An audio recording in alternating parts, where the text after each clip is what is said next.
네, 안녕하세요.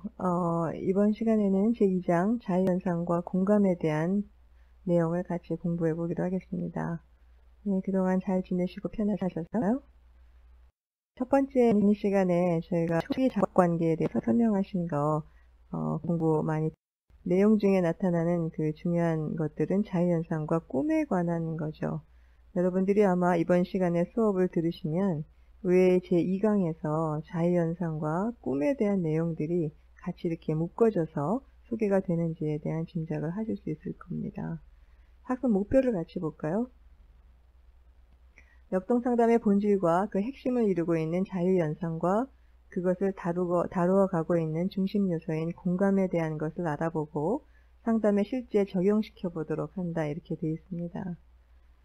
자유현상에 대해서 표현을 할 때 역동상담의 본질과 핵심을 이루고 있다고 그랬는데, 제가 이제 이 페이지에서 조금 더 자세하게 설명을 드릴 텐데요.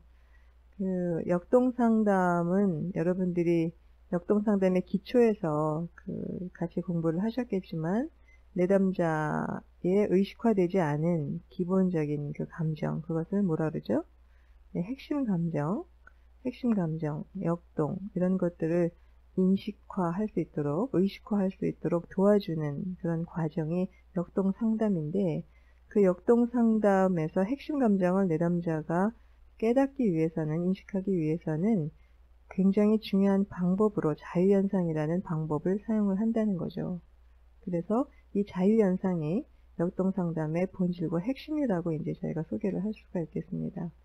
그리고 이 실제로 자유현상 그 개념을 설명드릴 뿐만 아니라 실제로 상담에 어떻게 적용시켜서 내담자를 이제 인도해 가는지 하는 것들도 말씀을 드리도록 할게요.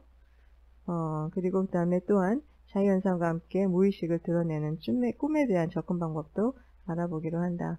여러분들 그 꿈 많이 꾸시죠? 근데 그 꿈에 대해서는 사실은 굉장히 많은 편견들과 선입견들을 갖고 있기 때문에 꿈에 대해서 상담에서 어떻게 다루는지 상담자들이 잘 모르고 있는 부분이 많은 것 같아요. 그래서 역동상담에서, 그러니까 정신분석적인 개념이죠. 역동상담에서 꿈을 어떻게 다루고 내담자로 하여금 자신이 갖고 온 꿈에 어떻게 접근해 갈 수 있도록 상담자가 도와주느냐 하는 면을 저희가 여기서 같이 살펴보기로 하겠습니다. 다음 페이지로 넘어가겠습니다.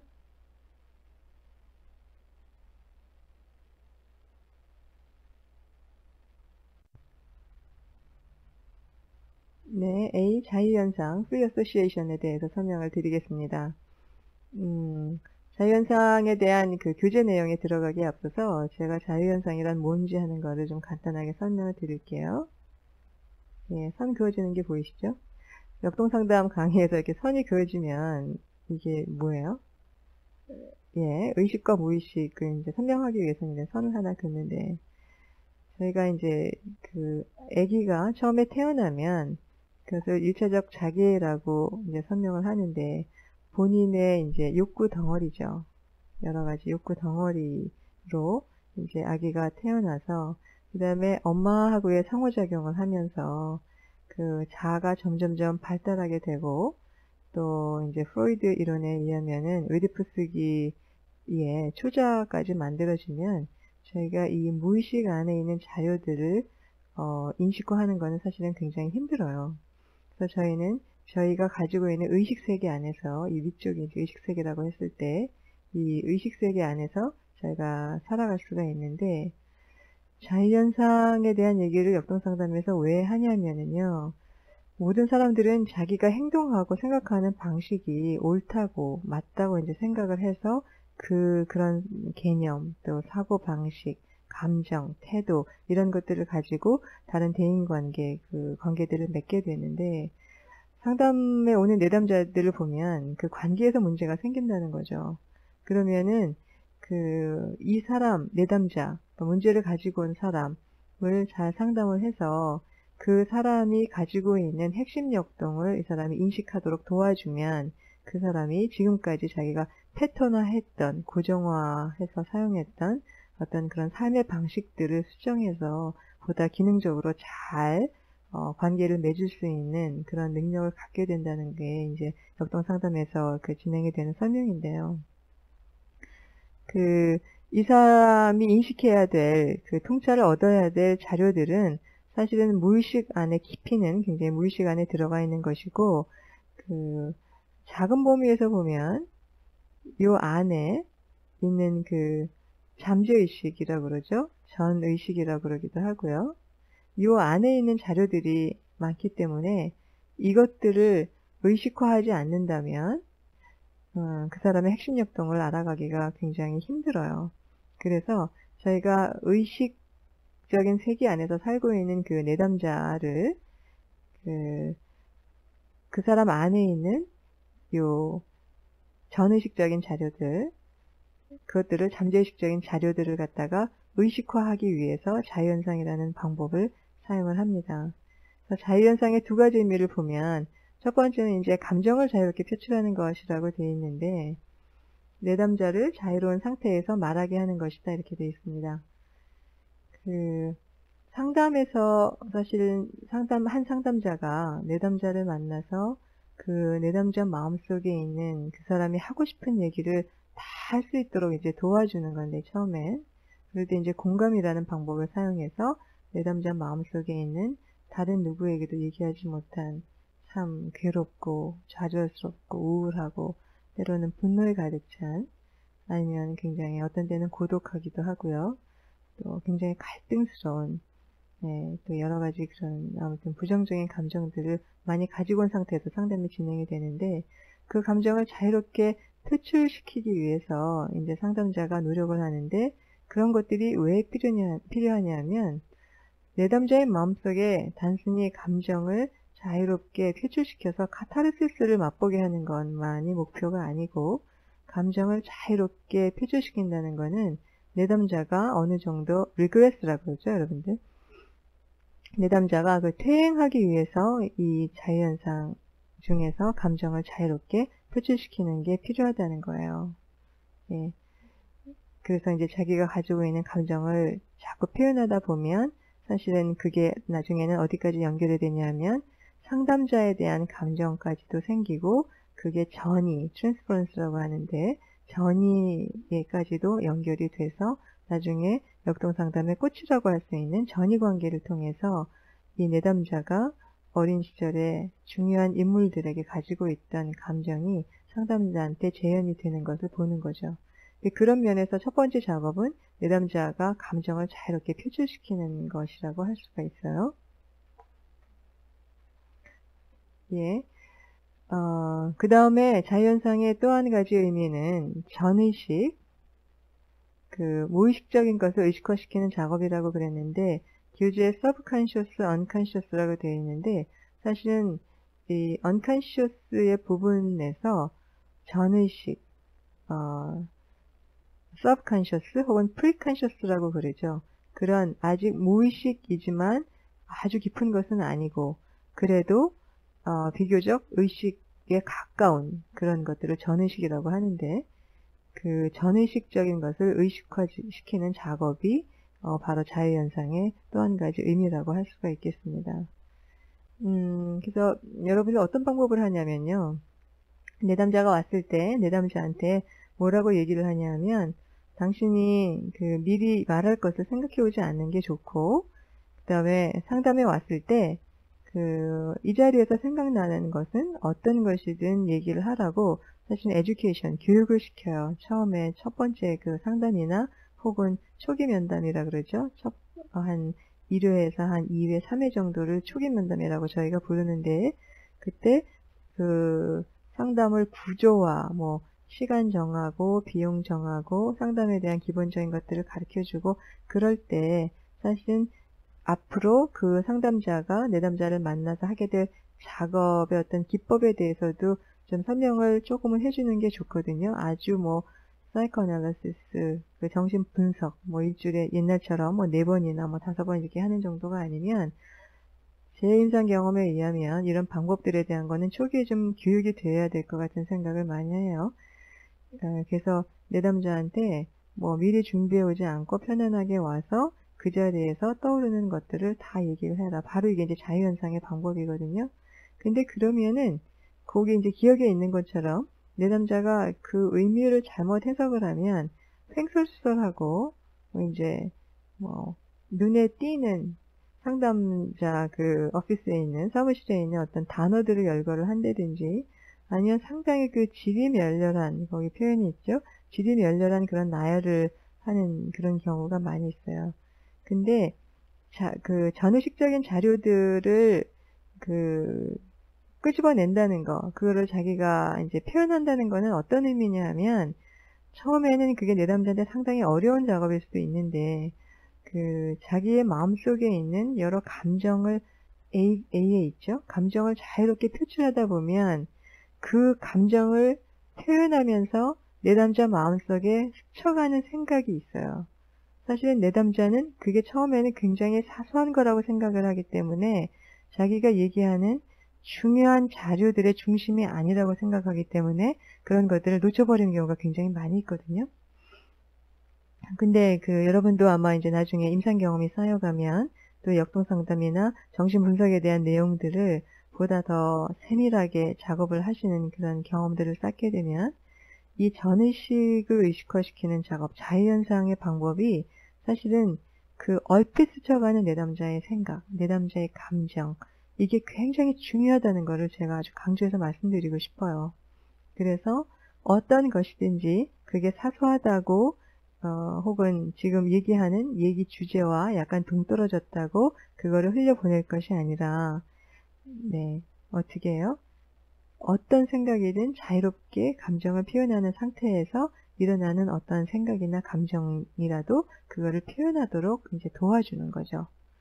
굉장히 중요한 방법인데, 그래서 니은에 보시면 자유롭게 말해지는 내용들을 그냥 흘려보내는 것이 아니라 상담자가 잘 유도해 가면서 중요한 내용들과 이제 연관을 시켜 나가는 건데, 일단은 상담자가 어떻게 작업하는지는 뒤에 설명을 제가 드릴 거고, 일단은 내담자가 자기 마음속에 있는 감정을 자유롭게 표출하는 거, 그리고 그렇게 감정을 표출하면서 떠오르는, 스쳐가는, 잠깐이라도 스쳐가는 굉장히 사소해 보이는 어떤 생각이나 느낌까지도 그대로 잘 표현할 수 있도록 도와주는 게 자유현상의 개념이라고 말씀을 드릴 수가 있겠습니다. 그래서 제가 이제 감정이나 전의식, 의식화시키는 작업 이런 설명을 드릴 때 상담 초기에 여러분들이 어떻게 해야 되는지 하는 것들을 간단하게 이제 보통 설명을 드리는데요. 굉장히 여러분들이 좀 아셔야 될 것들은 뭐냐면, 내담자가 처음에 와서 상담자한테 꺼내놓는 내용들이 그 내담자의 마음속에 얘기하고 싶었던 굉장히 중요한 자료일 수도 있어요. 물론 어떤 경우에는. 그렇지만 어떤 경우에 보면 내담자가 정말 중요하게 하고 싶은 얘기는 따로 있고, 혹은 내담자가 의식적으로 중요하다고 생각을 안 해도 상담에서 다루어져야 될 그런 자료들은 따로 있고, 내담자가 그냥 했던 얘기들에 상담자가 이렇게 말하자면 과도하게 처음부터 그 주제에 집중해서 상담을 끌고 나갔을 때 내담자가 마음속으로 정말 하고 싶었던 그런 얘기들은 못하고 그냥 상담 한 세션이, 한 회기가 끝나는 경우를 볼 수가 있거든요. 그렇기 때문에 이런 역동상담을 잘하는 상담자들은 처음에 오면 별로 그렇게 개입하지 않고 내담자 스스로 자기가 하고 싶은 얘기를 하도록 이제 내버려 둬요. 그게 이제 10분 정도, 시간으로 보면은 한 5분에서 10분 정도 이렇게 상담자가 마음을 비우고 내담자가 뭘 얘기를 할까, 어떤 얘기를 하고 싶을까, 이렇게 가만히 기다려 보면 내담자가 한 줄기로 얘기가 쭉 나오는 경우도 있지만, 가끔 가다 보면 A라는 얘기를 했다가 B라는 얘기를 했다가 C라는 얘기를 했다가 이렇게 주제가 이렇게 바뀌는 게 있어요. 그러면은 여러분들이 상담자로서 어떤 조금 이렇게 중요하다고 생각되는 주제에 처음부터 관심을 보이지 마시고 일단 한 10분, 15분 이렇게 흘려보내세요. 그러면 내담자가 그 순간에 가장 중요한 의미가 있다라고 느끼는 내용들을 다시 그 주제를 잡아갖고 내담자가 얘기를 하게 되는 거를 관찰하실 수 있어요. 그게 만약에 이제 한 주제가 아니고 한 2가지 주제일 수도 있는데, 내담자가 여러 가지 얘기를 하다가 한 가지 혹은 2가지 주제로 압축되는 걸 볼 수가 있어요. 왜 그렇게 압축이 되냐면 그만큼 다른 내용들보다, 다른 자료들보다 내담자한테는 심리적으로 그 자료들이 중요하다는 의미가 있는 거죠. 그럴 때 뒤에 제가 설명드릴 테지만 그 골고루 기울이는 관심, evenly 그 hovering attention이라기도 하고요. 또 evenly floating attention이라고 하는데 상담자가 관심을 갖다 이렇게 퍼진 관심을 둬요. 이렇게 한 군데다 집중하지 않고 그렇게 했다가 내담자의 여러 가지 얘기 중에서 한 가지 정도 혹은 두 가지 정도로 압축되는 얘기가 나와서 그 주제가 상당히 중요하다 싶으면은 그제서야 비로소 상담자가 조금씩 개입하고 반응을 보이게 되는 거죠. 그 반응을 상담에서는 뭐라 그러냐면 초기 반응이라는 얘기를 써요. 그러면은 상담자가 집중하게 되고 내담자는 상담자가 집중해서 개입하는 내용에 대해서 디테일하게, 그 다음에 자세하게 얘기를 하게 되죠. 그러면은 그 자료들에 대해서 그 4강에서 나올 텐데 명료화 시켜주고 이제 공감해주면서 또 정리하고 상담 세션이 많아지면 또 직면시키고 이런 과정을 쭉 들어가는 게 상담 과정이라고 할 수 있습니다. 네, 그렇게 처음에 이제 상담 세션이 진행이 되는 거예요. 첫 번째부터 아주 그 한 주제가 나왔을 때, 그 주제에 상담자가 이제 책에 보면 어떤 표현까지 있냐면 그 주제를 덥석 물지 말아라 이런 표현도 있거든요. 제가 설명드린 이제 그런 의미일 것 같아요. 그래서 전에 그 어떤 상담자가 사례를 다루는 거를 제가 한번 이렇게 봤는데 처음에 그 내담자가 어떤 얘기를 하냐면 이게 이제 한 예인데 결혼을 해가지고요. 그 시골에 있는 시댁에 갔는데 밤에 이제 화장실을 가다가 그 귀신 같은 어떤 형체를 보게 된 거예요. 근데 나중에 보니까 사실은 그 주제가 그렇게 중요한 주제가 아니었고 내담자가 하고 싶은 얘기는 따로 있었거든요. 근데 그걸 이제 저희가 좀 일반적으로 생각해 봤을 때 새색 씨가 처음 이제 시댁, 그 지방에 있는 시댁에 가서 굉장히 자기가 적응 안 되는 상태에서 또 불안도 좀 있고 그랬을 때 자기가 경험했던 어떤 하나의 경험이라는 걸 이제 설명을 했는데 상담자가 처음에 그 주제가 나오자마자 그 주제에 상당히 많은 초점을 뒀어요. 그래서 그 주제가 상담 세션을 전부 다 이제 끝까지 진행될 때까지 뭐 그걸 어떻게 성경적으로 봐야 되느니 뭐 그 귀신에 대해서 어떻게 생각하느니 이제 그랬는데 나중에 세션 끝날 때 보면 내담자 이제 그런 얘기를 하거든요. 사실은 이 얘기보다도 자기가 하고 싶었던 얘기가 따로 있었다. 이제 이런 얘기를 하는 걸 경험을 한번 했어요. 바로 이제 이런 거죠. 제가 조금 전에 설명드린 대로 상담 초기에 내담자가 그 가지고 오는 얘기하고 싶어 하는 그 주제가 정말 그 한 회기 안에서 중요한 주제인지 하는 거는 조금 시간이 걸려서 내담자의 자유현상이 되는 그 시기에 상담자가 조금 늦은 감이 있지만 그런 식으로 접근했을 때 훨씬 더 효과적인 거라는 것을 말씀드리고 싶습니다. 예. 그래서 자유현상의 두 가지 의미에 대해서 설명을 드렸는데 이게 상담의 깊이 또 상담의 종류라 그러죠. 에 따라서 다른데 지지 상담일수록 사실은 A에 많이 치중을 해요. 예, 아주 깊이 있게는 들어가지 않고 감정을 자유롭게 표출시키는 정도에서 이제 디펜스 메커니즘 그 지지 방어 체제를 이제 지지해준다 그러는데 거기서 그런 것들을 자기가 잘 통제하고 조절할 수 있도록 도와주는 게 지지 상담이고요. 그 다음에 감정을 자유롭게 표출시키는 방법과 연이어서 무의식적인 자료들, 전의식적인 자료들을 의식화시키는 거에 치중하는 게 이제 통찰 상담의 방법이라고 할 수 있습니다. 그래서 통찰 상담일수록 그 전의식을 의식화시키는 쪽에 치중을 하게 되는 거죠. 네, 2번. 깊이 있게 상담을 할 때, 그러니까 지지 상담이 아닌 통찰 상담의 경우에 더욱더 그런데 상담을 어떻게 끌고 가겠다는 의도를 하지 말자. 의도. 이것을 위해서는 상담자의 훈련이 필요하다고 할 수 있습니다. 그 상담을 처음 입문하시는 분들이 내담자와 상담한 내용을 갖다가 이제 이렇게 보면요.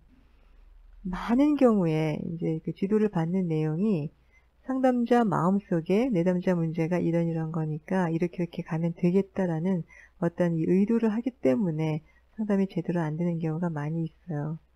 그런데 상담은 그 칼 로저스의 내담자 중심 상담에서도 이 부분이 많이 언급이 되고 있는데 내담자를 따라가는 게 사실은 맞아요. 내담자가 얘기하는, 표출하는 분량만큼 내담자가 내놓는 자료의 중요성을 알고 상담자가 뒤쫓아가는 거, 그래서 앞서가지 않는다는 거는 이제 이런 의도를 갖지 말자는 건데, 특별히 통찰 상담에서는 그 자유현상이 되려면 전의식적인 자료가 의식화되기 위해서는 상담자가 어떤 의도를 가지고 초기부터 그 내담자가 자유스럽게 반응하지 못하도록, 감정을 표현하지 못하도록 접근을 하게 되면 이 자유현상 자체가 안 되죠.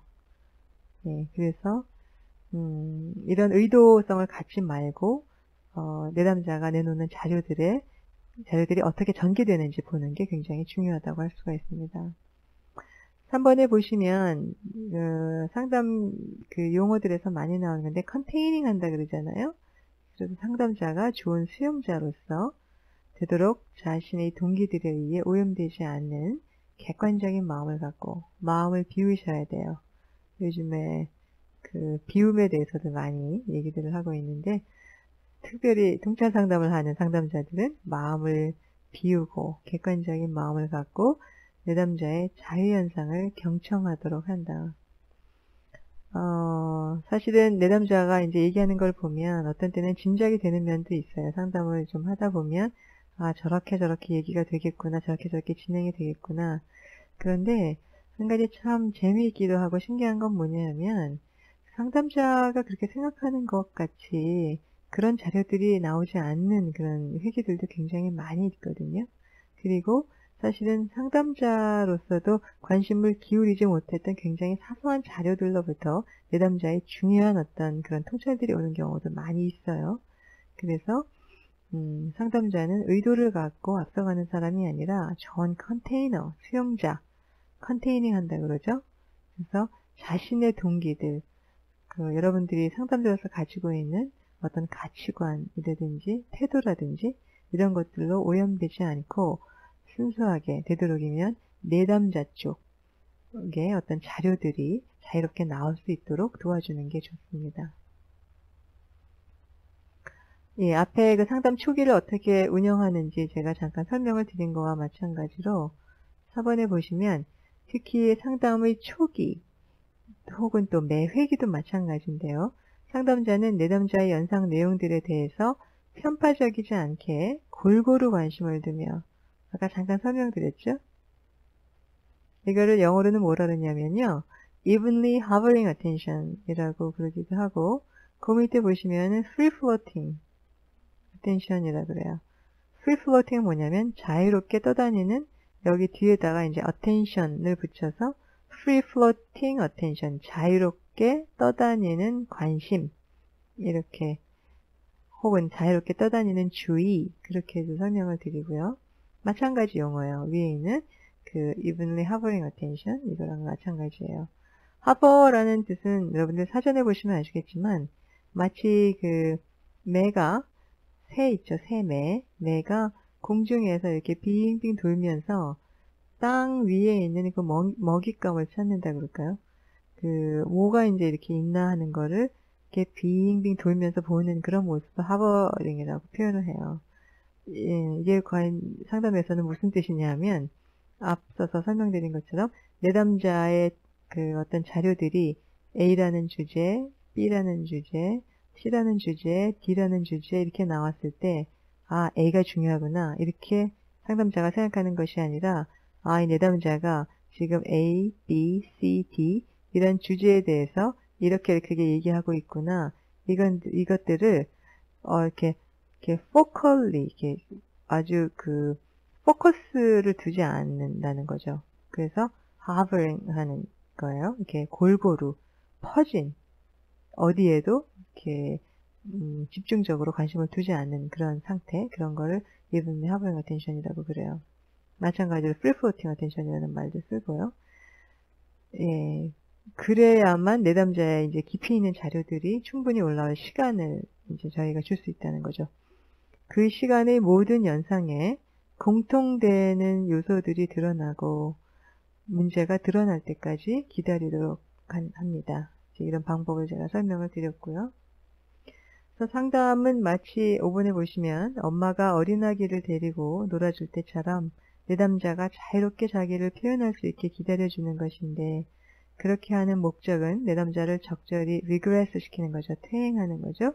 그때 상담자도 약간 퇴행해서 함께 놀아주듯 내담자의 표현을 돕는다. 이렇게 되어 있습니다. 내담자를 적절히 퇴행시킨다는 거는 뭐냐? 퇴행이 과연 일어나느냐? 이런 궁금증을 갖게 되실 텐데, 상담자가 그 내담자의 마음을 잘 받아주면요.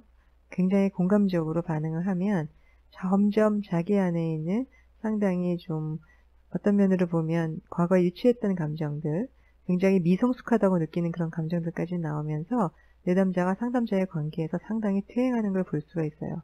역동상담에서는 내담자가 퇴행하는 게 상당히 바람직해요. 그리고 사실은 그런 내담자의 어떤 미성숙한 감정에 그런 감정을 만나면서 상담자도 같이 퇴행을 합니다.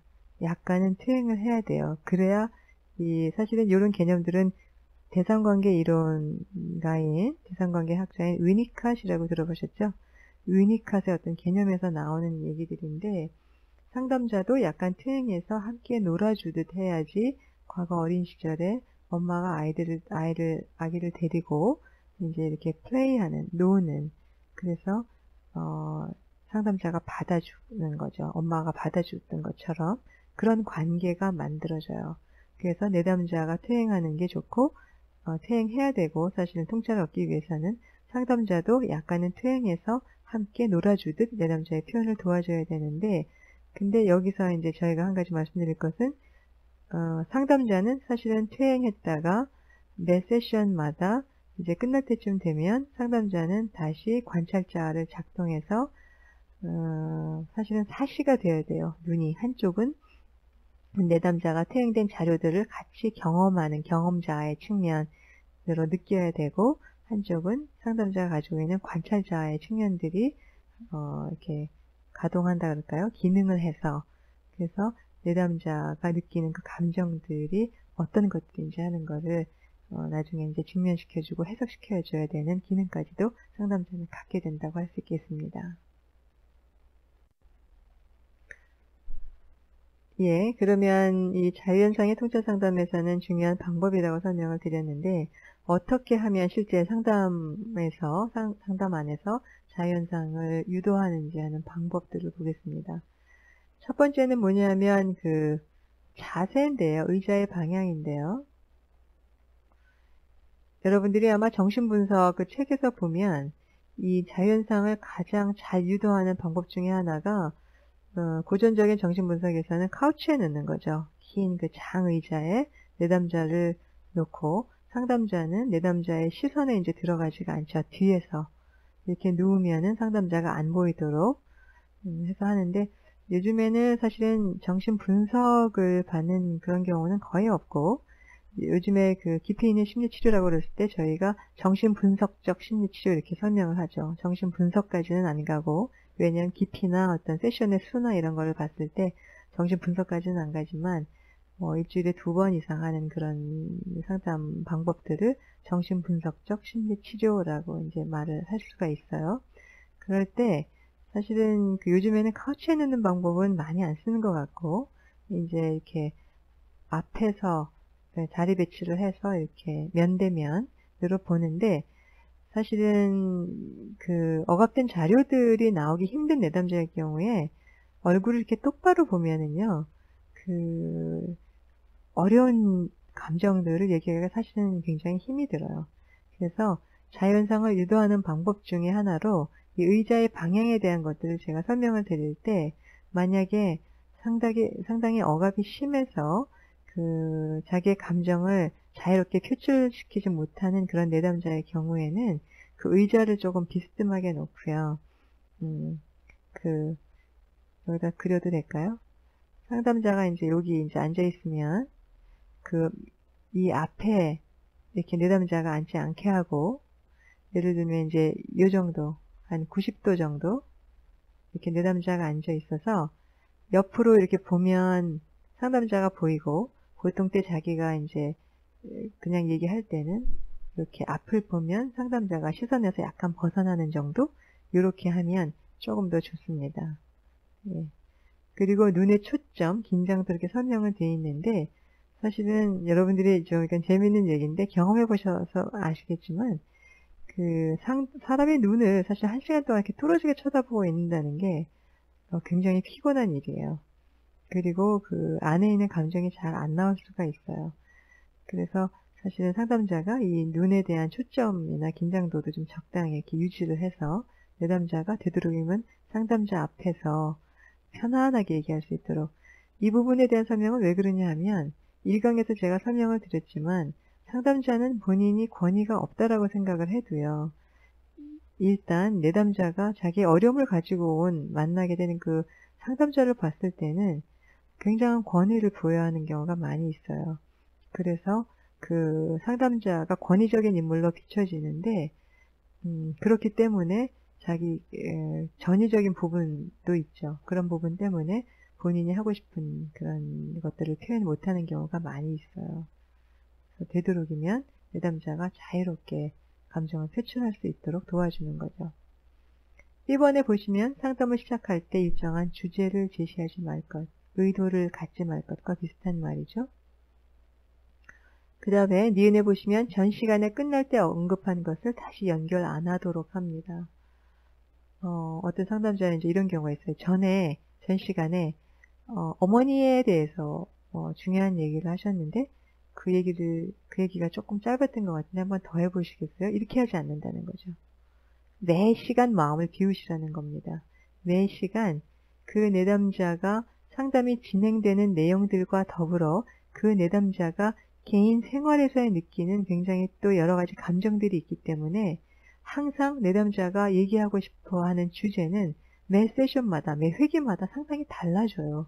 그런데 그 순간에 내담자가 얘기하는 그 내용이 가장 중요하기 때문에 전 시간에 중요한 얘기를 했더라도 그 얘기를 상담자가 먼저 제시하지는 말라는 거죠. 그런데 괄호 안에 보시면 예외로는 과정에 관한 것이 있습니다. 이 과정에 대한 설명은 4강에서 여러분들이 이제 설명을 드릴 텐데, 이 프로세스라고 그러는 게 역동상담에서는 굉장히 중요한 개념이에요. 예를 들면 어떤 경우에는 주제를 제시하지 말지만 어떤 경우에는 상담자가 얘기를 할 수 있냐면요. 예를 들어서 지난 시간에 굉장히 이 사람이 내담자가 아버지에 대한 그 내용이 굉장히 중요한데 그 아버지에 대한 내용을 얘기를 하고 상담자에 대한 무슨 언급을 조금 했는데, 좀 부정적인 감정을 언급을 했는데 이번 상담에서 10분, 보통 때 시간을 잘 지키는 내담자가 한 10분이나 15분 정도 늦었어요. 그러면은 저희가 이제 어떤 가설을 세워볼 수가 있냐면, 전 시간에 아버지 얘기를 하고 그 뒤이어서 권위가 있는 상담자에 대해서 어떤 감정을 표출을 했는데, 그리고 나서 상담에 별다른 이유 없이 그 다음 세션에서 늦었다는 것은 그 얘기가 어떤 식으로든 내담자의 마음속에 영향을 줬다는 거죠. 그렇게 굉장한 중요한 주제가, 그런 과정적인 측면이 지난 세션하고 이번 세션하고 연이어서 나타날 때 그런 프로세스가 여러분한테 느껴진다면 그거는 이제 설명을 할 수 있겠죠. 예. 그 다음에 C 보시면 공감을 많이 주어야 한다. 상담자들이 어떤 때 이제 질문을 해요. 자유현상이 중요하다 그러는데 과연 어떻게 하면 좋겠냐는 거죠. 근데 여러분들이 아마 그 일반적인 관계에서도 생각해 보시면 아실 거예요. 내가 말하고 싶은 거를 자유롭게 얘기를 하기 위해서는 상대방이 공감을 잘해주면 많이 나옵니다. 자료가. 아유, 굉장히 힘들었겠다. 그랬느냐, 그렇게 생각했느냐, 그렇게 느꼈느냐, 이렇게 해서 이 공감을 많이 해주면 자유현상이 많이 돼요. 공감이 없으면 자유현상까지, 그 전의식까지 내려가지 않고 사실은 그 의식적인 선에서 머무는 경우가 상당히 많이 있죠. 거기 공감은 마음으로 해주는 것이지 말로 하는 것이 아니다. 상담자는 수용자로서의 역할을 하는 것이다. 이렇게 되어 있는데 여러분들이 상담자로서 사실은 어떻게 하죠? 공감을?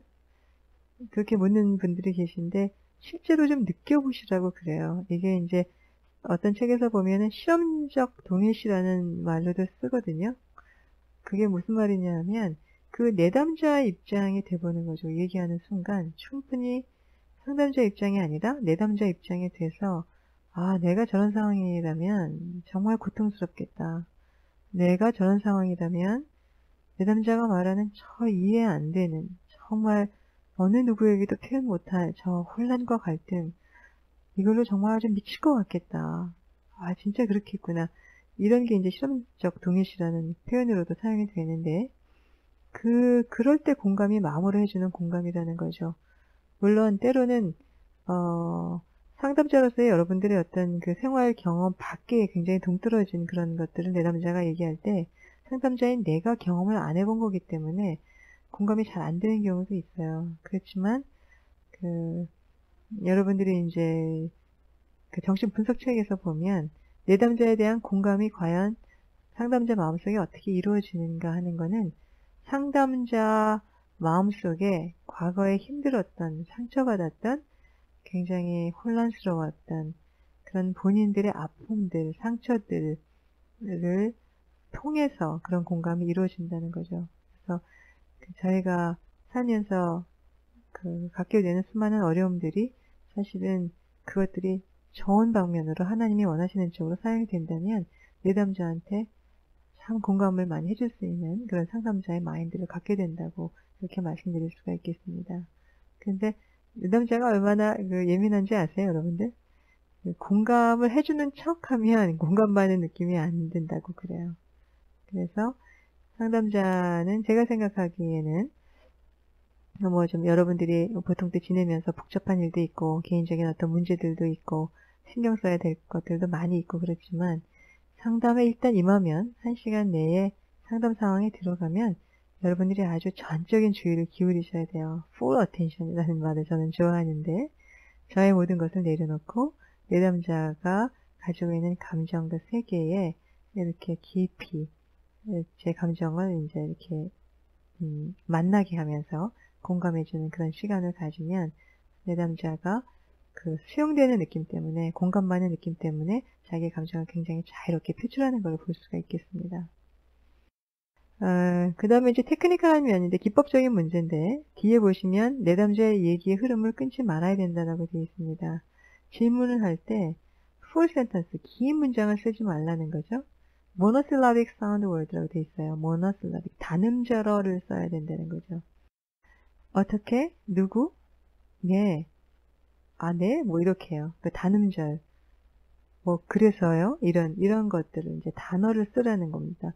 왜냐하면 여러분들이 상담을 해보면 아시겠지만 내담자가 쭉 감정이 올라오는 그런 타이밍이 있어요. 그때 내담자가 감정이 쭉 올라와서 이렇게 얘기를 할 때 상담자가 조금만 길게 풀 센텐스를 써서 그래서 당신이 이럴 때 이렇게 느껴서 이렇게 됐다는 거죠. 이런 식으로 해서 쭉 이렇게 해서 조금 시간이 길어지면 이 감정이라는 건 굉장히 세밀하기 때문에 그 감정이 금방 이렇게 디펜스 메커니즘의 영향을 받아가지고 깨지는 걸 경험하실 수 있어요. 깨지기까지는 아니더라도 그 감정의 어떤 수위라고 그럴까요? 감정의 그 높이가 탁 좀 이렇게 낮아지는 것들을 볼 수가 있어요. 그래서 내담자가 충분히 감정적으로 되었을 때, 이모셔널해졌을 때 그 감정에 대해서 전의식을 의식화시키는 작업을 하기 위해서는 모노실라빅, 단음절어로 옆에서 이렇게 탁탁 도와주는 느낌, 쳐주는 느낌, 그렇게 해서 내담자가 자기의 감정이나 그와 관련된 어떤 연상들을 더 많이 할 수 있도록 이제 도와주는 거죠. 예, 그런 기법을 설명을 드린 거예요. 그 다음에 2번 보면 추상적인 내용의 나열보다는 구체화된 예나 세부 묘사를 유도하도록 한다. 또 F에 보시면 내담자의 감정의 흐름을 따라가면서 진행한다. 여러분들 어떤 내담자를 보면 굉장히 자기의 어떤 상황들이나 이런 것들을 관념적, 추상적으로 표현하는 사람들이 있는데 이렇게 하면은 굉장히 그 내담자가 어떤 심리학적인 그 통찰력을 갖고 있는 것처럼 보일 때가 있어요. 근데 사실은 그렇지 않고요. 사람의 감정을 얘기할 때 굉장히 중요한 거는 자신이 처했던 상황 혹은 또 어떤 사람하고의 관계 또 그 사건이 일어났던 일련의 어떤 정황들 이런 것들에 대해서 그림 보듯이 마치 사진을 보듯이 이렇게 자세하게 설명을 할 때 감정도 드러나고 자연상도 되고 그러거든요. 한번 예를 들어볼까요?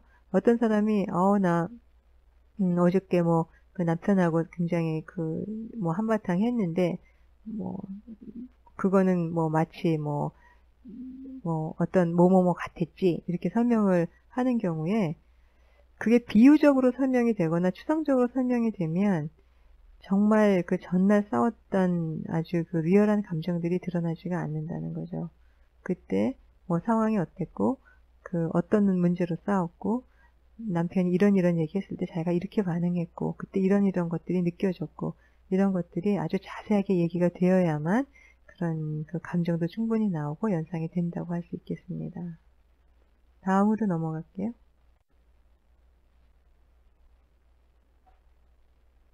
네, 그 자유연상을 역동상담에서 왜 하는가 하는 걸 설명을 드렸을 때 자유연상의 방법이 중요한 이유는 그 무의식적인 자료들을 의식화시킨다고 제가 설명을 드렸잖아요.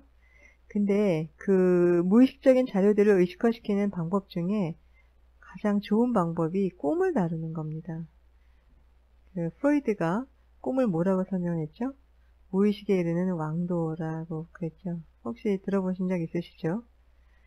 그 꿈은 사실은 우리가 이렇게 깨어있을 때의 어떤 상황에서 그 의식적인 그런 활동을 할 때보다 잠을 잘 때는 디펜스 메커니즘이 조금 이렇게 느슨해져요. 그래서 그 밑에 있는 자료들이 많이 올라올 가능성이 있기 때문에 내담자가 가지고 있는 꿈을 잘 다뤄주면 꿈을 다루지 않는 상담보다 훨씬 그 내담자의 핵심 감정에 빨리 도달할 경우가 있고 이거는 뭐 속도가 중요한 건 아닌데 빨리 갈 수 있을 뿐만 아니라 내담자가 그거를 분명하게 인식할 수 있도록 돕는 방법 중에 아주 좋은 방법이라고 말씀을 드릴 수가 있겠습니다. 네, 여러분들도 꿈을 꾸세요. 예. 어떤 사람들은 이제 제가 이렇게 꿈 강의를 하다 보면 나는 꿈을 거의 안 꾼다 이렇게 말씀하시는 분들이 있어요. 근데 정확하게 말씀드리면 꿈의 생리학에서 이제 제가 다시 말씀드리겠지만 꿈은 그 안 꾸는 게 아니고요. 누구나 다 꿈을 꾸는데 어느 정도는.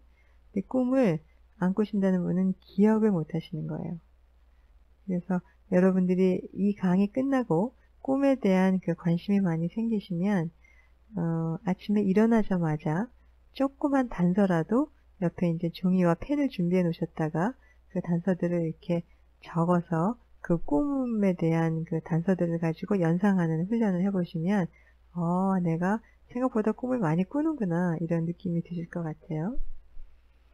예, 내용을 보면 상담을 하다 보면 내담자가 꿈을 이야기하는 경우가 종종 있습니다. 그때 우리 상담자들은 어떤 태도를 가져야 할까요? 특히 이제 크리스찬들은 꿈에 대해서 상당히 좀 계시적인 부분, 신비적이고 영적인 부분 이런 부분들을 많이 생각하는데 신비적이며 영적인 것으로 다뤄야 할 것인가 아니면 그냥 단순히 심리학적인 입장에서 그것들을 다뤄야 할 것인가 혹은 재미있는 표현인데 그냥 개꿈일 뿐이라고 거부일 것인가. 네. 꿈에 대한 게 사실은 굉장히 좀 의견도 분분하고 다뤄주는 방법도 다르죠. 프로이디안 쪽하고 프로이드 학파하고 또 융 학파가 꿈을 다루는 방법들은 상당히 다르죠. 그러나 꿈은 어쨌든 그것을 꿈꾼 사람이 주로 관심 영역에 관한 것이므로 여러분들 그 꿈 내용을 갖다 이렇게 들어보면 그 사람이 그 당시에 어떤 생각을 많이 하고 있는지를 좀 엿볼 수가 있어요. 그래서 사실은 영적인 것들을 많이 이제 마음에 갖고 있는 사람들은 영적인 컬러의 꿈을 많이 꾸고요. 그 다음에 어떤 가족 문제에 대해서 굉장히 복잡한 사람들의 꿈은 그 갈등 관계에 있는 꿈들을 굉장히 많이 꾸죠. 그래서 거기 뭐라고 되어 있냐면 신앙적인 사람은 신앙적인 꿈을, 육적인 사람은 육적인 꿈을 주로 꾸게 되며, 또 많은 경우에 의미를 알기 힘든 소위 말하는 그런 개꿈이라는 것도 있게 되는데, 사실은 제가 임상에서 보면 그 꿈이 굉장히 의미가 깊고 다양해요. 그래서 그 꿈을 잘 다루면 내담자를 아주 여러분들이 훌륭하게 도울 수 있는 그런 노하우를 한 가지 이제 알게 될 건데, 어떤 때 보면은 저거는 별것 아닌 것 같은데 했던 자료들에도 굉장히 중요한 의미가 담겨 있을 수도 있고, 어떤 때는 또 그 반대의 경우도 있다고 보여집니다. 결국 상담에서 이런 꿈들을 다룰 때 우리는 어느 한쪽에 치우치기보다는 제 강의에서 설명드리는 것은 여러 가지 차원에서 다차원적인 의미라고 제가 해놨죠. 네, 다차원적인 의미에서 해석해 보는 것이 필요하다고 하겠습니다. 어떤 차원에서 꿈을 해석할 건지 같이 이제 보겠습니다. 네, 꿈의 종류라고 되어 있는데 그 종류보다도 꿈 안에 표현되는 그 내용이 어떤 건지에 대한 소개입니다. Day Residue라고 되어 있는 건 뭐냐면 낮 동안의 활동의 잔재가 꿈속에 이제 들어가는 거예요. 여러분들이 예를 들면은 뭐 그 꿈꾼 날, 그 꿈을 꾼 날의 자료가 굉장히 중요해요. 그 전날이나 전전날 자료보다 제가 보기에는 그 꿈을 꾼 날, 혹은 바로 그 전날, 꾼 날이 굉장히 중요한 것 같은데, 그 꿈을 꾸게 된 날, 낮 시간에 예를 들어서 뭐 오랜만에 동창을 만났는데 꿈속에서 뭐 어떤 친구를 만났다 이런 것처럼 Day Residue라고 하는 것은 낮 동안의 활동의 잔재가 꿈속에 이제 표현이 되는 것을 말합니다. 꿈 내용 중에 이제 이런 부분이 있다는 거죠. B를 보면은 역동적 무의식, Dynamic Unconsciousness 이렇게 되어 있는데 억압된 핵심 역동. 이 부분이 사실은 상담에서 밝혀져야 되지만 사실 여기까지 이렇게 들어가기가 힘든 부분이기도 한데, 어떤 꿈의 내용이든지 그 부분이 여러 가지 측면을 갖는데 그 안에 굉장히 어린 시절부터 그 억압된 그 사람의 핵심 역동이 이제 꿈의 내용으로 나타나는 경우가 있다는 거죠. 그래서 앞에 설명드린 대로 꿈이 무의식에 이르는 왕도라고 이제 했는데, 사실은 그 역동 상담에서 꿈에 대한 이 억압된 핵심 역동까지 내려가려면 앞에 설명드린 대로 자유현상이 필요해요. 그냥 그 꿈 내용을 보고 이거는 과거에 이런 핵심 역동이었구나 이렇게 되는 경우는 사실은 많지는 않고요. 그 낮 동안의 활동의 잔재는 쉽게 생각하고도 알 수 있잖아요. 그런데 억압된 핵심 역동에 관한 거는 몇 차례에 걸쳐서 자유현상의 방법을 사용해야만 좀 알 수 있는 그런 절차를 좀 밟아야 된다고 할 수 있겠습니다. 그 다음에 C 보시면 그 Psychological Need, Content, Expectation 이렇게 되어 있는데, 억압된 핵심 역동 부분 중에서도 그 본인의 어떤 욕구라든지 기대 이런 부분이 많이 또 들어가 있을 수가 있어요. 그 다음에 이제 D 보면 영적인 꿈, Spiritual Content 이렇게 되어 있는데,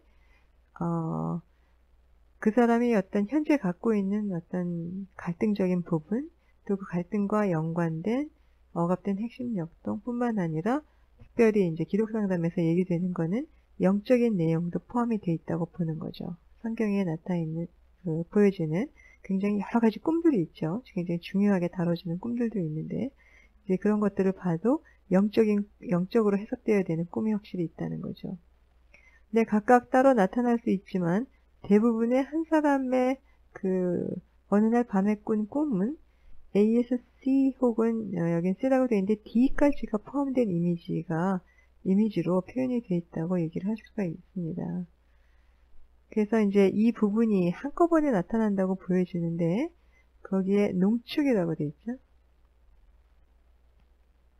이 농축이라는 의미는 다양한 이미지를 하나로 압축하거나 축약시키는 것을 얘기를 합니다.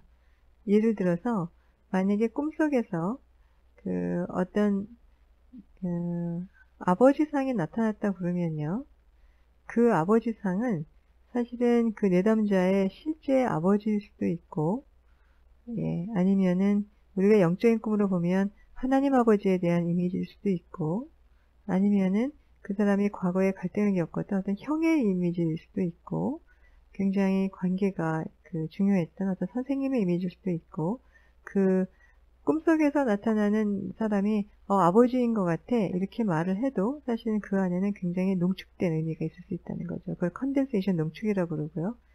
상징화라고 그러는 것은 사실은 농축의 다른 표현일 수도 있는데, 예를 들어서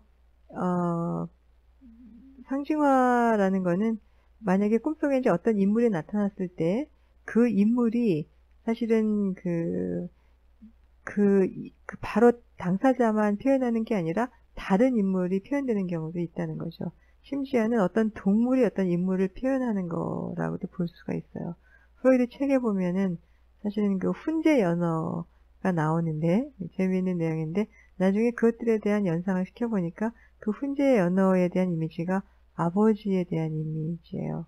그래서 제가 이제 했던 상담 중에 한 내담자도 꿈속에서 굉장히 큰 물고기를 봤는데, 그 물고기가 꿈속에서 어떻게 이야기가 되는 게 아니라 잠깐 본 물고기인데, 나중에 다른 꿈의 내용과 연관시켜서 생각해 보니까 그 큰 물고기가 아버지에 대한 이미지라는 걸 알게 됐어요. 이런 걸 보면 이제 상징화가 어떤 건지 하는 것들을 여러분들이 짐작을 하실 수 있겠죠.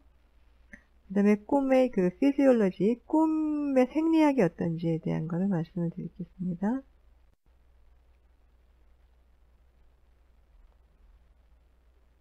네, 여러분들이 어디서 REM 슬립이라는 거를 들어보셨을 거예요. REM이라는 게 Rapid Eye Movement Sleep이라 그래서 잠을 자는 사람을 머리에 이제 뇌파를 찍는데, 그렇게 보면은 처음에 어떤 파장에 나오다가 잠을 자기 시작하면 굉장히 굴곡이 깊은 이제 파장에 나온다고 그래요.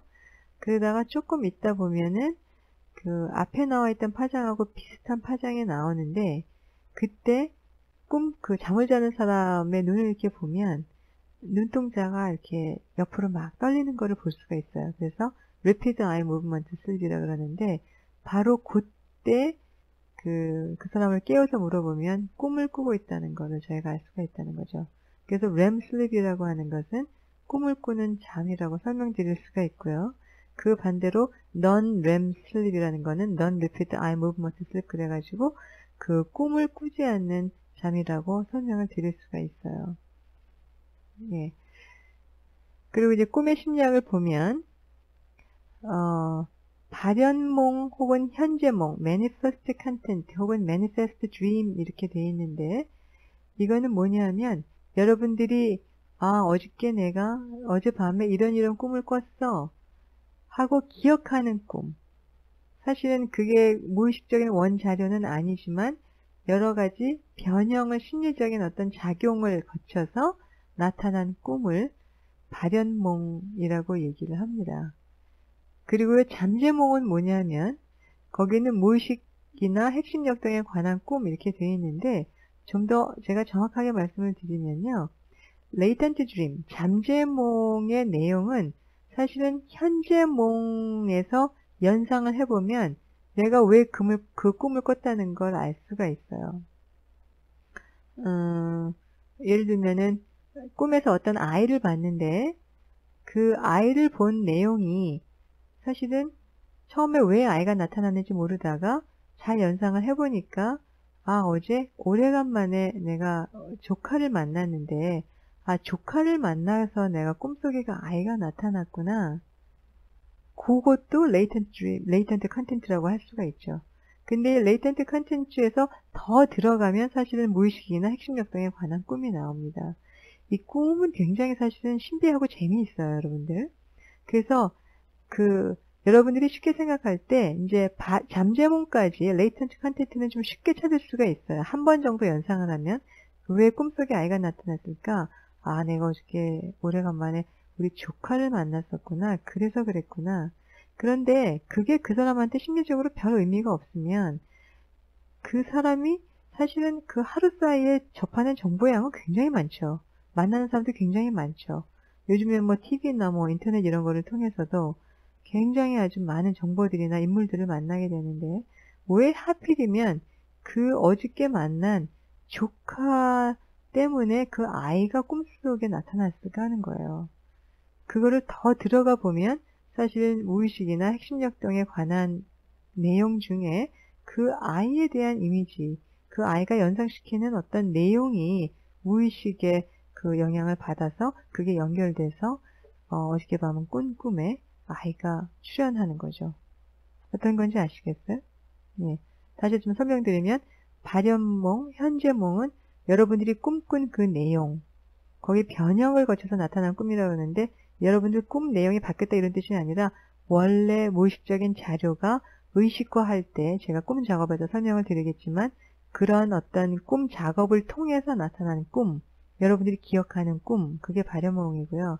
잠재몽은 조금 더 깊이 있는 그 수준인데 여러분들이 발현몽, 현재몽의 내용을 연상했을 때 그 기억되는 내가 이런 정보들 때문에 꿈에 걔를 봤구나, 그런 상황이 연출됐구나, 이런 것뿐만 아니라 그것과 더 연상돼서 무의식적이거나 핵심역동에 관한 꿈, 그것도 이제 잠재몽의 일부라고 설명을 드리는 겁니다. 아시겠죠?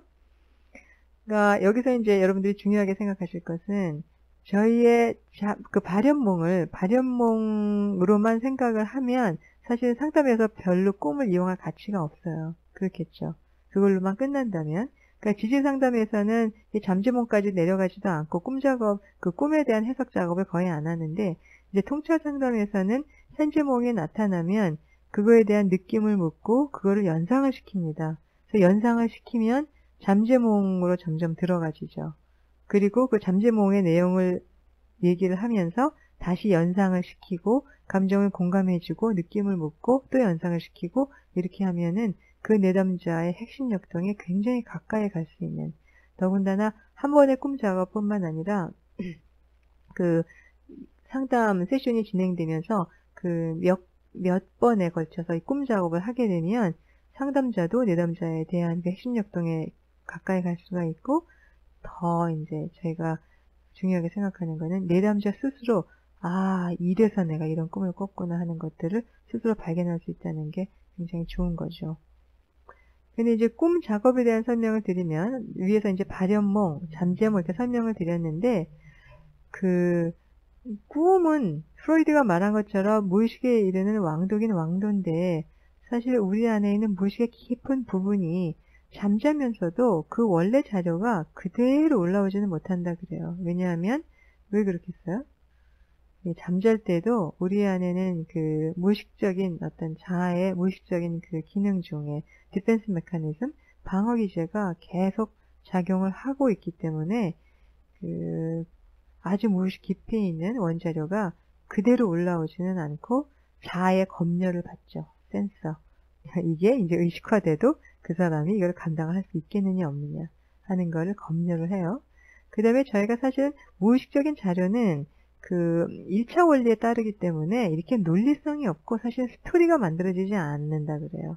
굉장히 어떤 이미지, 뭐 자극들, 또 뭐 그런 어떤 뭐 인상들이라고 할까요? 느낌 뭐 이런 것들, 그러니까 충동 파생물들이기 때문에 그런 것들인데 이 정교화, elaboration, 정교화, 수정된다는 건 뭐냐면 그게 이제 꿈에서나마 의식 세계를 이렇게 올라오면서 자아의 검열을 지킴과 동시에 저희가 의식적으로 어떤 스토리화 만들어서 저희가 기억하게 되는 거죠. 그런 것들을 정교화하는 작업들을 한다고 그래요.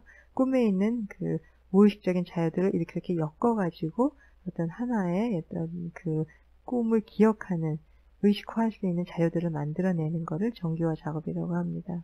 그래서 꿈 작업에 대한 방어 기제는 아까 제가 말씀드린 컨덴세이션, 압축, 또 뭐 그 심볼리제이션, 상징화 이런 것들을 다 이제 디펜스 메커니즘, 꿈 작업에 관여하는 디펜스 메커니즘의 하나죠. 디스플레이스먼트, 서브스티튜션은 이거는 이제 전치, 대치 이런 건데 시뮬레이션하고 비슷한 개념이에요. 어떤 개념이 그 조금 더 강하냐면 디스플레이스먼트의 개념은 아버지에 대한 핵심 역동이 굉장히 이제 있을 때 그 아버지에 대한 것들을 꿈속에 표현하면은 내가 그 고통스러운 감정에 도달하는 게 굉장히 힘들기 때문에 그럴 땐 디스플레이스먼트 시킵니다. 다른 인물로, 조금 더 받아들이기 쉬운 인물로. 예, 그런 것들을 말해요. 꿈 작업하는 거 보면은 상당히 재미있죠. 그래서 이제 전에 아마 이시영 선생님인가 그분이 그 TV에 나와서 꿈에 대한 정신분석 강의를 하실 때 보면 두 가지 그림이 나오는데, 한 가지 그림은 거실에서 이제 그 램프도 있고 잘 정리된 상태에서 아이가 이렇게 바지도 잘 입고 있고 그래요. 근데 그 밑에 그림은 다 이제 엉망으로 만들어 놓은 거실에서 아이가 이제 바지도 벗고 있고 막 난리를 치고 있어요. 바로 그거를 말해주는 거예요. 그 아주 혼돈스럽고 자기 욕구가 많이 이제 표출이 돼 있고, 이제 그런 자료들이 무의식 자료라고 그러면, 꿈은 사실은 그 자료가 그대로 올라오지는 않고 자의 검열이나 일러버레이션 그런 기능들에 의해서 그냥 그래도 그나마 자아가 받아들일 수 있는 수준까지 이제 디펜스 메커니즘이 작용한다고 볼 수 있죠. 그러면 이런 의문을 갖게 되죠, 여러분들. 너무 밑에 있는 자료가 많이 올라오면 어떻게 되느냐? 어떻게 돼 있어요? 잠이 깨게 되겠죠. 예. 그래서 이제 자다가 이제 악몽 같은 거 꾸고 잠을 깨게 되는 이유는 그런 거라고 설명드릴 수 있겠습니다. 예, 꿈의 심리학적인 절대 이유와 꿈의 기능을 보면, A 보시면, 무의식적인 에너지를 방출하는 효과가 있다. 여러분들, 아마, 꿈 박탈이라는 게 있어요. 아까 렘 슬립이라고 말씀을 드렸는데, 렘 슬립이 나타날 때, 이렇게 보고 있다가, 깨워요. 그러면 어떻게 될까요? 잔인한 방법이긴 한데, 예, 꿈을 못 꾸게 되겠죠? 그리고 다시 재워요. 그리고 조금 있다가 다시 이제 렘슬립이 나타날 때, 꿈을 꿀 때 또 깨워요. 그렇게 해가지고 한 열흘 정도, 그걸 꿈 박탈이라고 그러는데 사람들이 그런 실험을 했다고 그래요. 그래서 꿈 박탈을 한 열흘 이상 시키면 그냥 깨있는 상태에서도 hallucination, 어떤 환각 같은 거를 경험한다고 그래요. 저희 꿈을 꾸는 게 잠을 잘 자는 것도 또 꿈을 꾸는 것도 상당히 무의식적인 에너지를 방출하는 효과가 있고 치유적인 효과가 있다고 할 수가 있죠. 그러면 이제 쭉 꿈에 대해서 설명을 드렸는데, 상담에서 꿈을 어떻게 다루어 줄까 하는 거죠. 실질적인 문제인데, 예, 꿈을 다룰 것인가 하는 문제를 처음부터 이제 먼저 볼까요? 통찰 상담의 경우에는 꿈을 가져오라고 하고, 예, 그것을 잘 다뤄줘요. 앞서 설명드린 대로 꿈을 잘 다뤄주는 게 굉장히 도움이 돼요. 예. 그런데 지지 상담의 경우에 가급적으로 꿈을 깊이 있게 다루진 않지만 내담자가 가져온 경우에는 그것들을 듣고 그와 관련된 감정을 표출하게 하고 하죠. 그런데 아주 무의식적인 핵심 역동까지 내려가지는 않죠. 통찰 상담의 경우에는 권유를 합니다. 예. 그래서 잘 기억 안 난다고 그러면 잘 기억해보면 날 거라고 그래서 이제 갖고 오도록 그렇게 해요. 다루는 방법은 모든 가능성을 생각하지만 편견을 버리라는 거죠. 예. 그 다음에 니에는 보면 꿈의 의미를 다양하게 이해하도록 노력해야 된다는 거죠. 그러면서 한쪽으로 치우치지 않고 여러 가지 가능성들을 생각하면서 특히 균형을 가져야 된다고 얘기를 하고 있습니다. 디귿에 보면 자연이 드러날 때까지 기다린다. 그러니까 성급하게 예를 들어서 꿈에 대한 그런 얘기들 많잖아요. 꿈 꿀 때 많이 먹었다 그럼 언어 감기 걸리겠구나 이런 데는 꿈에서 아기를 안았다 근심거리가 어떻게 된다는 것 같은 그런 거는 사실은 역동상담에서는 그런 거보다는 그게 어떻게 만들어졌는지는 잘 모르겠지만 그 내담자가 자기 꿈꾼 자료에 대해서 연상되는 자료를 굉장히 중요하게 저희가 취급을 하고 있습니다.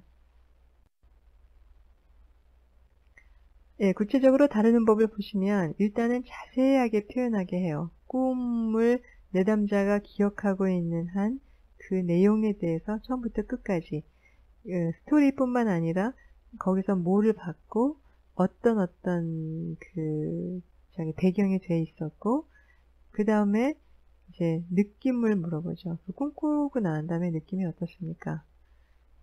예, 그러면 이제 어떻다. 뭐 굉장히 섬뜩했다, 아니면 굉장히 우울했다, 불안했다.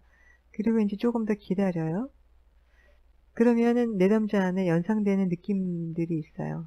혹은 생각들이 있어요. 그거를 얘기하게 되고, 혹은 이제 그게 잘 안 나올 경우에는 혹시 당신이 그 꿈을 꾼 내용 중에 특히 좀 마음에 남는 인상적인 그런 게 있습니까? 그러면 어떤 것이든지, 뭐 거기서 봤던 층계가 중요하게 생각이 된다, 아니면 그 인물이 중요하게 생각이 된다, 아니면 그렇게 뭐 싸웠던 어떤 그런 느낌이 굉장히 많이 남는다. 그럴 경우엔 그게 굉장히 의미 있는 자료라고 봐지죠.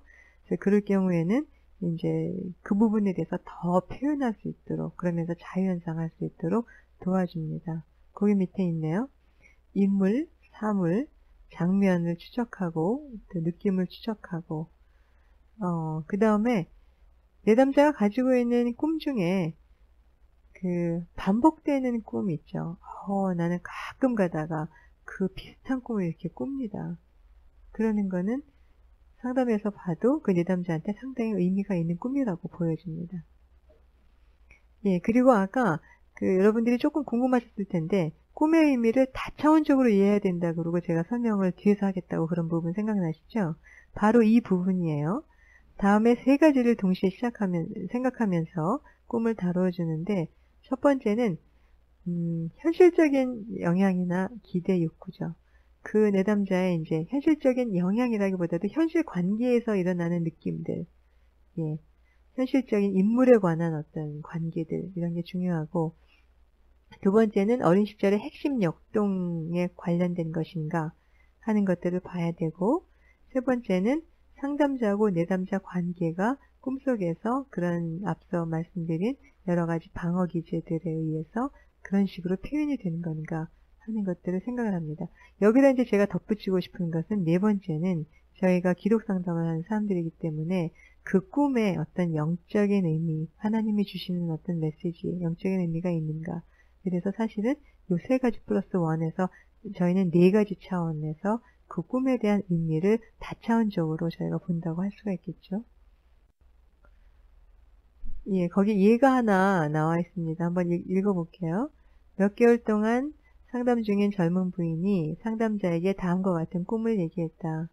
저는 대기실에 앉아서 약속 시간을 기다리고 있는데 선생님은 누구누구 상담 중에 언급한 일 있었던 직장 동료를 보고 계시는 거예요. 시간이 계속 연장되어 결국엔 저와의 약속 시간까지 잡아먹고 있었어요. 저를 보실 시간은 겨우 5분밖에 남지 않았어요.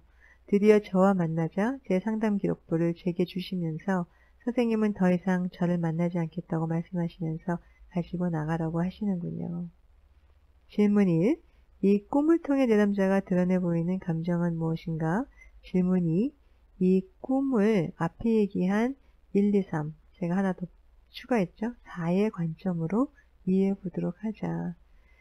이 꿈에 나타나는 것은 사실 상담자하고 자기 직장 동료가 이렇게 등장한 꿈인데, 이거를 보면은 이제 얼핏 알 수 있는 것은 이 내담자가 상담자에 대한 어떤 감정이 많이 실려 있구나, 이런 거를 볼 수가 있죠. 근데 기법적으로 보면은 중요한 건 이 꿈을 꾸고 난 다음에 내담자를 연상하도록 하는 게 굉장히 중요하고, 그 다음에 상담자가 갖고 있는 다차원적인 그 의미를 고려할 것은 앞서 설명드린 이 내담자가 상담자하고 관계에서 여기서 여러분들이 주로 느껴지는 감정이 뭐예요? 이 상담자가 이 내담자를 리젝션 할까봐 하는 데 대한 두려움인 것 같으죠? 더 연상 물론 해봐야 알지만, 예, 저희가 짐작컨대 그 거절에 대한 두려움이나 그 불편함이 있는 것 같은데, 그게 여기 어떻게 보이는 거는 상담자하고 관계에서 그런 것들이 있는가. 그 다음에 첫 번째는 뭐냐면 꼭 상담자 아니래도 현실적인 뭐 남편하고나 뭐 직장 상사나 아무튼 그런 현실적인 관계에서 본인이 거절될 것 같은 두려움이 있는가. 또 세 번째는 이 내담자의 과거의 핵심 역동 가운데 중요한 인물로부터 거절될 것 같은 그런 두려움이 있는가. 그게 지금 상담 상황에서 상담자한테 전치돼서 이런 꿈을 꾸게 되는가. 그 다음에 영적으로 어떤 소외감이나 자기의 어떤 고독, 또 어두운 밤이라고 그러죠. 그런 상태에 대한 것들이 표출되는 것인가. 이 사람의 관계성 때문에, 핵심역동 때문에 하나님의 사랑을 느끼지 못하고 하나님한테로부터도 소외될 것 같은, 아니면 신앙 공동체에서 소외가 될 것 같은 그러한 느낌들이 있는 것. 그래서 네 가지 방법에서, 관점에서 이제 이 내담자의 꿈을 이해하도록 하는 거죠. 그래서 내담자가 가지고 온, 사실은 굉장히 이렇게 어떻게 보면은 심플할 수 있는 그런 꿈이라고 그래도, 여러분들이 역동 상담자로서 이 꿈에 대한 접근을 해 들어갈 때는 항상 이런 다차원적인 차원을 잘 지니고 들어가야 정말 내담자의 꿈이 하나님의 계시인지 본인의 욕구인지가 자연스럽게 이렇게 드러날 수가 있어요. 그러니까 어떤 면으로 보면은 사실은 저희가 보통 신앙생활 할 때도 마찬가지잖아요. 그게 내 안에서 나오는 소리, 내 욕구에서 나오는 소리인데 그게 하나님이 주시는 말씀이라고 생각하는 경우가 많이 있는데, 그거를 정확하게 구분하는 것은 사실은 힘이 들다고 하더라도 저희가 깨어서 기도하고 하나님의 세밀한 음성을 잘 들으려고 그러면 본인의 욕구 부분에 있는 것들을 사실은 가려낼 수가 있거든요. 어느 정도는.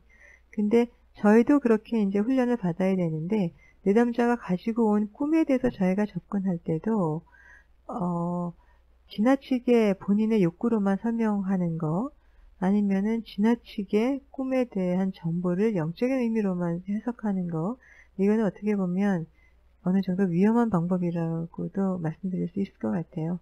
그래서 꿈에 대한 다차원적인 의미를 종합적으로 생각해 봐서 그 내담자한테 가장 중요하게 저희가 해석되어야 될 부분들이 뭔가 하는 것들을 상담자로서 고민하고 내담자한테 자유현상을 통해서 같이 느끼고 생각해 보도록 하면서 내담자가 통찰을 얻을 수 있도록 돕는 거, 그 중에 중요한 방법이 꿈을 사용하는 거라는 것을 말씀을 드렸습니다.